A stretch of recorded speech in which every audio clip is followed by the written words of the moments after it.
Ամփոփիչ թողարկման իրական լուրերը շարունակում է իր աշխատանքը Նոր Հայաստան հեռուստաընկերության եթերում տաղավարում կաշխատի Սիրակ Օհանյանը։ Բարի օր։ Մտքերի փոխանակում և մտքի նոր գեներացիա։ Դիլիջանում այսօր մեկնարկեց մտքերի հայկական երկրորդ գագաթնաժողովը, որը միավորում է տարբեր երկրների ներկա և նախկին պաշտոնյաների քաղաքական, գիտական, մշակութային և գործարար շրջանակների հայտնի դեմքերի։ Գագաթնաժողովին ներկա է եղել նաև իմ գործընկեր Հանի Մնացականյանը։ Մեկ րոպե լռությամբ մեկնարկեց մտքերի հայկական երկրորդ գագաթնաժողովը, այն գաղափարների, գիտելիքների ու փորձառության փոխանակման յուրատեսակ հարթակ է, որի հիմնական նպատակն է կարևորագույն հարցերի վերաբերյալ նոր գաղափարների ներկայացումը։ Մենք մեր գործընկերների հետ մտածում էինք անցկացնել այս գագաթնաժողովը, թե ոչ, կային մի շարք պատճառներ դա չանելու համար։ Պատճառներից մեկը համավարակն էր, մյուսն այն, որ Հայաստանն անցյալ տարի անցավ պատերազմի ողբերգական փուլով։ Այսօր նաև դժվար է ճանապարհորդել, սակայն ահա մենք բոլորս այստեղ ենք։ Արդյունքում մենք որոշեցինք, որ պետք է այս գագաթնաժողովը կազմակերպենք եւ իրականացնենք հիբրիդային ձևով։ Բոլոր քննարկումները կլինեն 50-50, 50%-ն այստեղ, 50%-ն առցանց։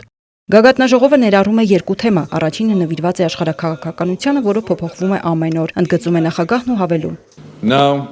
Աշխարհը շատ արագ է փոփոխվում, կան նաև անորոշություններ, այս աշխարհը միաբևեռ կամ բազմաբևեռ չէ, այն շատ ավելի բարդ է եւ մենք փորձում ենք հասկանալ ինչպես ապրել այս նոր գլոբալ քվանտային աշխարհում։ Մեր քննարկումների երկրորդ մասը լինելու է ապագայի մասին, թե ինչպես է արհեստական բանականությունը, նոր տեխնոլոգիաները, կենսատեխնոլոգիաները փոխելու կամ արդեն իսկ փոխում են մեր աշխարհը։ Մտքերի հայկական երկրորդ գիտաժողովի անցկացումը կարևորելով վարչապետ Նիկոլ Փաշինյանը նկատեց. շատ կարևոր է, որ այնուամենայնիվ նման հանդիպումները եւ քննարկումները տեղի ունենան եւ մտքերի փոխանակում եւ մտքի նոր գեներացիա տեղի ունենա։ Ես կարծում եմ, որ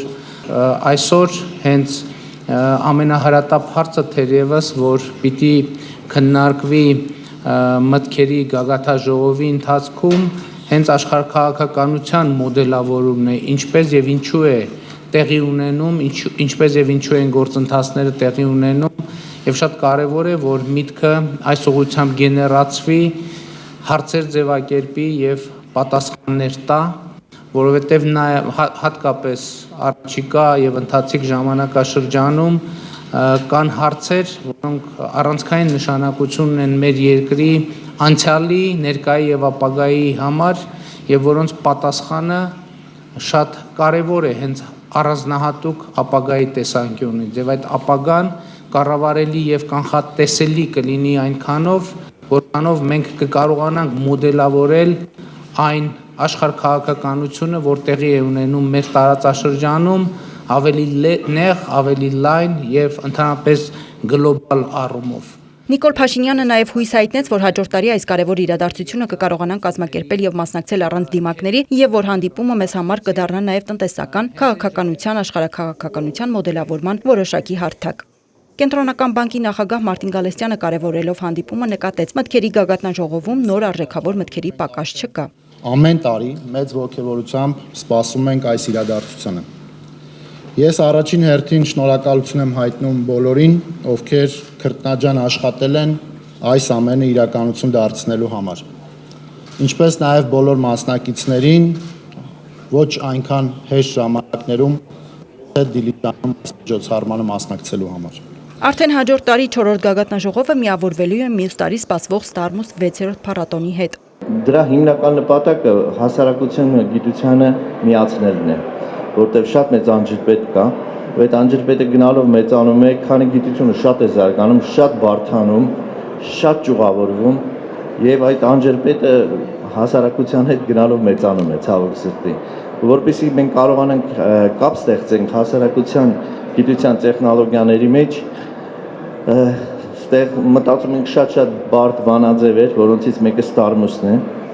որպեսզի այդ կապը հաստատվի, ուժեղանա եւ միշտ շարունակվի։ Ստարմուսի շրջանակներում Հայաստանում կլինեն հազարավոր այցելուներ ոչ միայն Նոբելյան մրցանակի դափնեկիրներ, արտիստներ ու երաժիշտներ, այլ նաև աշխարհահռչակ մարզիկներ։ Ստարմուսի ֆորմատը եւս նվիրված է լինելու ապագային։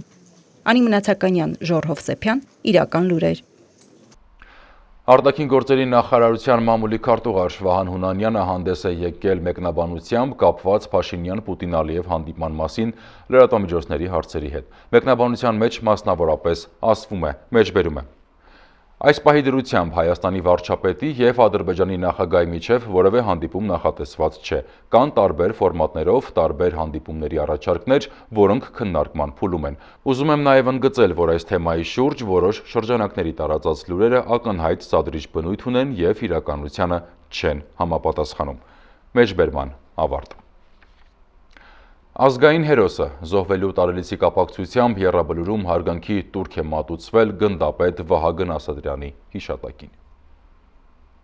Զգաստ, պարոն գնդապետ, իմ հերթապահության ընթացքում պատարներ տեղի չեն ունեցել։ Բրիգադի հերթապահ մայոր Պետրոսյան։ Ազատ։ Ազատ։ 23-ամյա ամբասիր ծառայության ընթացքում գնդապետ Վահագն Ասատրյանի ղեկավարած ստորաբաժանումները մշտապես եղել են լավագույնների շարքում։ Դրա գաղտնիքը Մոնթեին նմանվելու, նրա գաղափարախոսությամբ եւ կարգախոսներով առաջնորդվելու ձգտումներ։ Եղիր խիստ, բայց արդարացի։ Բոլորը մեկի համար, մեկը բոլորի համար կատարում ենք հրամանը, կատարում ենք խնդիրը մեր առջև դրված հասնելու համար հաջողություն, հասնելու համար բարձունքների ու մեր կարծիքով Մոնթեն էլ ժամանակին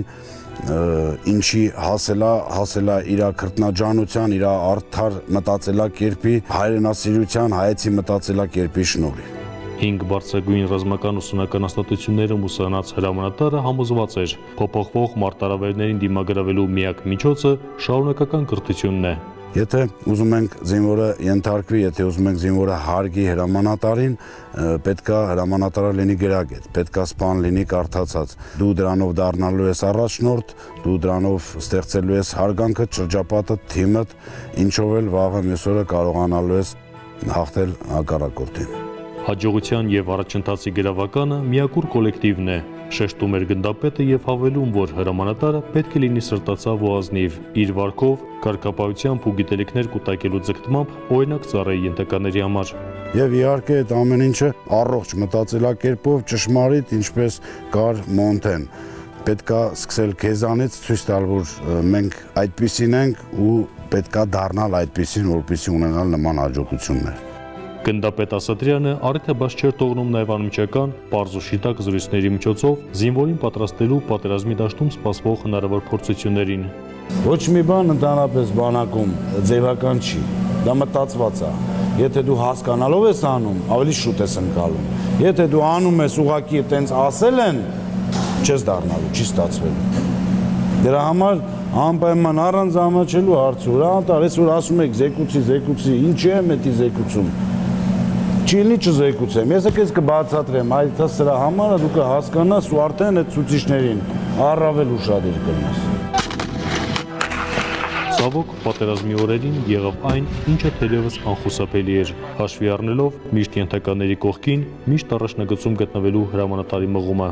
Պատերազմի դաշտում ենթականների հետ ուսուսի կռված, անմահացած գնդապետը հայրենիքի պաշտպանության գործում մատուցած ծառայությունների, մարտական գործողությունների ընթացքում ցուսաբերած անմնացորդ նվիրումի համար հետմահու պարգևատրվեց հայրենիքի շքանշանով, իր վեհանձն միաժամանակ մարդկային պարզ ու կշռադատված կերպարով օրինակ դառնալով հայրենիքի հետագա պաշտպանների համար։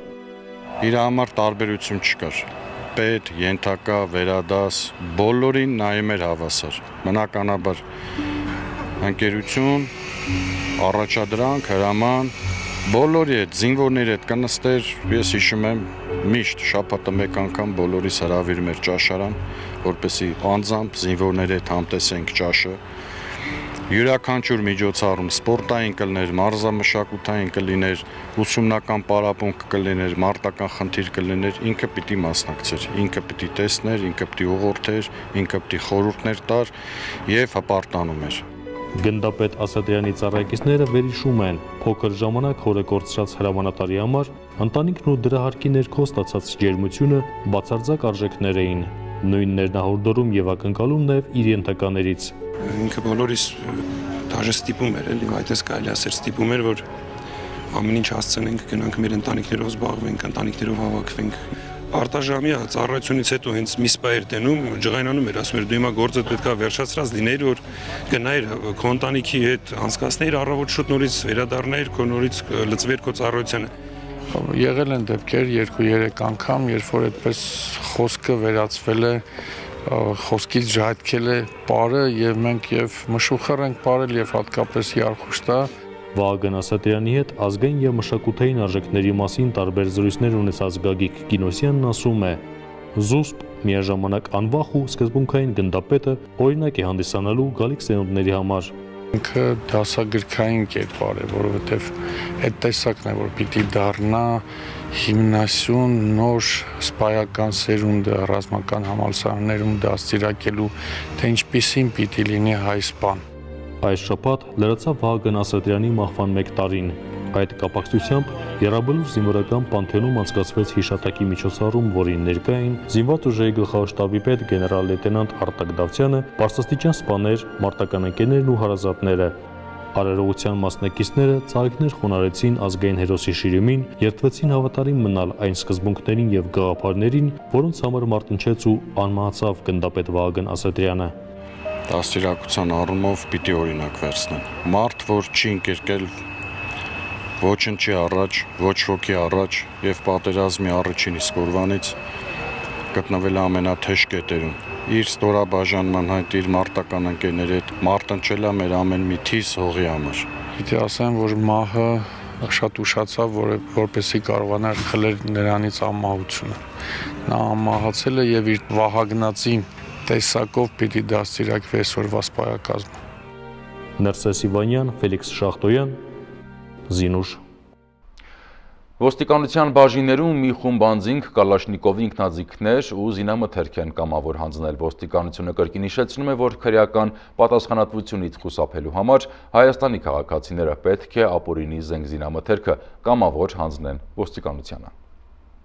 Շարունակում ենք անդրադառնալ ոստիկանության տարածքային ստորաբաժանումների ծառայողների բացատրական աշխատանքի արդյունքներին։ Ոստիկանության Արմավիրի մարզային վարչության Արմավիրի եւ Վաղարշապատի բաժինների ծառայողների բացատրական աշխատանքի շնորհիվ հիշյալ ստորաբաժանումներում արձանագրվել են Կալաշնիկովի ինքնաձիգների եւ զինամթերքի կամավոր հանձնման դեպքեր։ Արդյունավետ էր նաեւ ոստիկանության Արարատի մարզային վարչության Արարատի եւ Արտաշատի բաժինների ծառայողների բացատրական աշխատանքը, ինչի շնորհիվ տարբեր անձինք կամավոր հանձնել են Կալաշնիկովի ինքնաձիգներ ու զինամթերք։ Կալաշնիկովի ինքնաձիգի եւ զինամթերքի կամավոր հանձնման առումով արդյունավետ էր նաեւ ոստիկանության աշտարակի բաժնի ծառայողների բացատրական աշխատանքը։ Վարդենիսի ոստիկանների բացատրական աշխատանքի շնորհիվ էլ բաժնում արձանագրվել է կարաբին հրազենի եւ զինամթերքի կամավոր հանձնման դեպք։ Ինքնաշեն ատրճանակն ու փամփուշտներն էլ մի տղամարդ կամավոր հանձնել է ոստիկանության Շենգավիթի բաժնի Չարբախի բաժանմունքի ծառայողների բացատրական աշխատանքի շնորհիվ նշանակվել են փորձաքննություններ, կրկին հորդորում են ապօրինի զենք զինամթերքը կամավոր հանձնել ոստիկանություն քրեական պատասխանատվությունից խուսափելու համար։ Իսկ այժմ համավարակի մասին 3 Հայաստանում կատարվել է 16888 թեստավորում, որից հաստատվել է կորոնավիրուսային հիվանդության 1962 նոր դեպք։ Ունենք 1219 առողջացած, 31 մահվան դեպք։ Կորոնավիրուսային հիվանդությամբ այս պահին փաստացի բուժում է ստանում 26078 պացիենտ։ Ընդհանուր առմամբ կատարվել է 1.975.680 թեստավորում։ Իսկ Արցախում հոկտեմբերի 22-ին կատարվել է 140 թեստավորում, որի արդյունքում կորոնավիրուսային հիվանդության 46 նոր դեպք է գրանցվել։ Արցախում 2021 թվականի ընթացքում կորոնավիրուսի լաբորատոր հայտնաբերման նպատակով իրականացվել է 15495 քաղաքացու հետազոտություն, որից 1594-ի մոտ արձանագրվել է թեստի դրական պատասխան։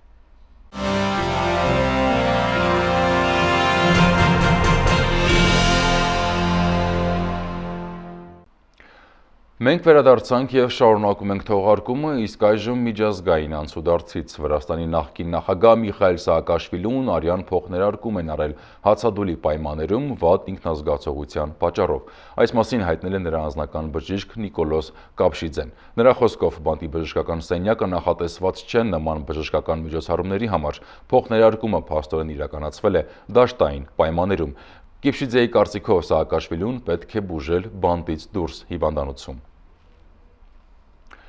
Միջազգային այլ իրադարձությունները կներկայացնի իմ գործընկերուհի Լուսինե Ղարսայանը։ Աղվանական Լիրն Աղվանստան բարեգործական կազմակերպությունը երկրում բացել է գաղտնի առցանց դպրոց 12 տարեկանից բարձր աղջիկների համար, որոնց թալիդներն արգելում են սովորել, հաղորդում է Times թերթը։ Մենք կրթում ենք 100 աղջիկ, որոնք կդառնան Աղվանստանի ապագան։ Աղջիկներին դասավանդում են կին ուսուցիչներ, ուսուցանվում են այնպիսի առարկաներ, ինչպիսիք են գիտությունը, տեխնոլոգիան, ինժեներական գործն ու մաթեմատիկան։ Աղջիկներին սովորեցնում են ինքնուրույն փնտրել հավելյալ տեղեկատվություն։ Ըստ Times-ի նաև մեկնարկել է հղի կանանց ու երիտասարդ մայրերին աջակցության ծրագիր, որի շրջանակներում նրանք անվճար բուժօգնություն են ստանում։ ԱՄՆ իշխանությունները մտադիր են դեկտեմբերի 15-ին նոր տվյալներ հրապարակել ԱՄՆ 35-րդ նախագահ Ջոն Քենեդու սպանության մասին։ Այս մասին հայտնում է Սպիտակ տան մամուլի ծառայությունը, փոխանցում է ՏԱՍՍ-ը։ Հայտարարության մեջ նշվում է, որ Ամերիկայի Միացյալ Նահանգների կոնգրեսը 1992 թվականին հայտարարել է, որ բոլոր տվյալները, որոնք կապ ունեն Քենեդու սպանության հետ, պետք է աստիճանաբար բացահայտվեն։ Եթե դրանք վնաս չեն հասցնում պաշտպանությանը, հետախուզությանը, իրավապահ մարմիններին կամ երկրի արտաքին քաղաքականությանը։ Եվրամիությունը նոր պատժամիջոցներ կսահմանի Բելարուսի իշխանությունների նկատմամբ ներգաղթյալների հետ կապված իրավիճակի պատճառով, որոնց Բրյուսելի պնդմամբ Մինսկն անօրինական ճանապարհով ուղղորդում է դեպի Եվրամիություն։ ՏԱՍՍ գործակալության փոխանցմամբ այս մասին ասվում է Եվրամիության անդամ երկրների ղեկավարների գագաթնաժողովի ավարտին ընդունված հայտարարության մեջ։ Եվրամիությունը կշարունակի դիմագրավել բելարուսական ռեժիմի շարունակական հիբրիդային հարձակմանը, մասնավորապես հետագա պատժամիջոցներ սահմանելով ֆիզիկական եւ իրավաբանական անձանց դեմ, ասվում է հայտարարության մեջ։ Ինչպես նշվում է, Եվրամիությունը թույլ չի տա երրորդ երկրների ներգաղթյալներին քաղաքական նպատակով օգտագործելու փորձերը։ Գազի մատակարարման շուրջ ռուս-մոլդովական բանակցություններն ավարտվել են անարդյունք, հայտնում է ՌԻԱ Նովոստին։ Բանակցություններն անցկացվել են Մոսկվայում։ Մոլդովական կողմը ներկայացրել են փոխվարչապետներ Վլադիսլավ Կուլմինսկին եւ Անդրեյ Սպինուն։ Ռուսական կողմը Ռուսաստանի Դաշնության նախագահի աշխատակազմի ղեկավարի տեղակալ Դմիտրի Կոզակը եւ Գազպրոմ ընկերության ներկայացուցիչներ։ Ըստ տեղեկությունների Մոսկվան Քիշնևին առաջարկել է գազի շուկայական գին, լրացուցիչ 25% զեղչով, իսկ մոլդովական կողմը պնդել է, որ գազի գինը Մոլդովայի համար շուկայականից կրկնակի ցածր լինի։ Գործակալության աղբյուրը նշել է, որ նման զեղչի համար ռուսական կողմի ներկայացրած միակ պայմանը եղել է այն, որ Մոլդովան 3 տարվա ընթացքում պետք է վերադարձնի նախորդ տարիներին մատակարարված գազի դիմաց կուտակված մոտ $700 միլիոն պարտքը։ Քանի որ բանակցություններն արդյունք չեն տվել, հնարավոր է նոյեմբերի 1-ից ամբողջովին դադարեցվի Ռուսաստանից Մոլդովա գազի մատակարարումը։ ԱՄՆ-ն ավիահարված է հասցրել Սիրիայում Ալ-Քաիդայի պարագլուխներից մեկի ուղղությամբ։ Նշվում է, որ Ալ-Քաիդան Սիրիան օգտագործում է որպես ապաստան վերականգնվելու, ինչպես նաև երկրի սահմաններից դուրս անցկացվելիք գործողությունների ծրագրման համակարգման համար։ Նշվում է, որ Ալ-Քաիդան Սիրիան օգտագործում է որպես ապաստան վերականգնվելու, ինչպես նաև երկրի սահմաններից դուրս իրականացվելիք գործողությունների ծրագրման եւ համակարգման համար։ ԱՄՆ-ն ավիահարված է հասցրել MQ-9 անօդաչուի միջոցով։ Ավիահարվածի ժամանակ սպանվել է Ալ-Քաիդայի բարձրաստիճան ղեկավար Աբդուլ Համիդ Ալ-Մաթարը, ասվում է ամերիկյան գերատեսչության հաղորդագրության մեջ։ Լուսինե Ղարսայան, Իրական լուրեր։ Եվ վերադառնանք Հայաստան։ Հայաստանի ֆուտբոլի ֆեդերացիայի նախաձեռնությամբ եւ Հայաստանի Հանրապետության կառավարության աջակցությամբ վերանորոգվելու եւ շահագործման է հանձնվելու Վազգեն Սարգսյանի անվան հանրապետական մարզադաշտի հարևանությամբ գտնվող ՎԻՄԱ հանրահայտ խաղադաշտը։ Նախատեսվում է արհեստական խոտածածկով խաղադաշտի շինարարությունն ավարտել 2022 թվականի ընթացքում։ Ֆուտբոլի ֆեդերացիայի նախագահ Արմեն Մելիքբեկյանը եւ ֆուտբոլի ֆեդերացիայի նախագահի խորհրդական Խորեն Հովհաննիսյանը այցելել են խաղադաշտի տարածք, ծանոթացել նրա պայմաններին ու քննարկել հետագա անելիքները։ Հայաստանի ֆուտբոլի ֆեդերացիայի համար սա շատ կարևոր իրադարձություն է։ Արդեն նախաձեռնել ենք եւ շուտով մեկնարկ կտանք շինարարության այս հատվածում, ինչպես տեսնում եք հանրապետական ստադիոնն է եւ այստեղ Հայաստանի ֆուտբոլի ֆեդերացիան պատրաստվում է Խորեն Հովհաննիսյանի անվան ֆուտբոլի դպրոց կառուցել։ Նախագիծը իրականացնում ենք կառավարության աջակցությամբ։ Սա շատ կարևոր է, որովհետև առաջին անգամ մենք ունենալու ենք ֆուտբոլիստի, լեգենդար ֆուտբոլիստի անունով ֆուտբոլի դպրոց Երևանի կենտրոնում։ Եվ սա նաև հնարավորություն է կենտրոնում բնակվող երեխաների համար, մոտ 200 կամ 200-ից ավել երեխայի համար այստեղ մարզվել եւ ֆուտբոլ խաղալ, եւ մենք հուսանք, որ հաջորդ տարի 2022 թվականին մենք կարողանանք արդեն բացել ֆուտբոլի դպրոցը եւ այստեղ կսկսեն մարզվել երեխաները։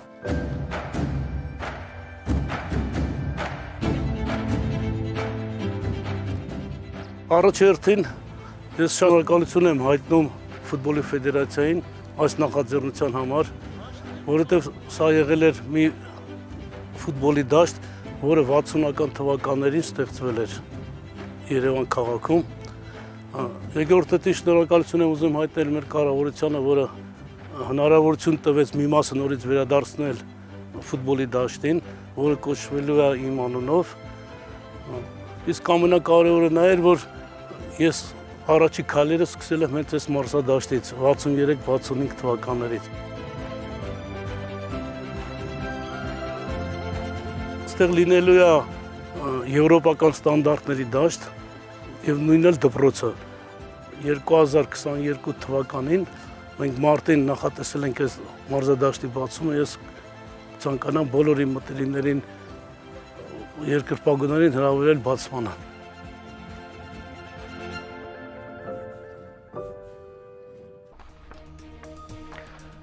Եվ վերջում եղանակի մասին։ Հանրապետության տարածքում հոկտեմբերի 25-ի կեսօրից հետո եւ 26-ից 27 առանձին շրջաններում սպասվում են տեղումներ, շոգի ջերմաստիճանը նշված ժամանակահատվածում կնվազի 4-ից 6 նիշով։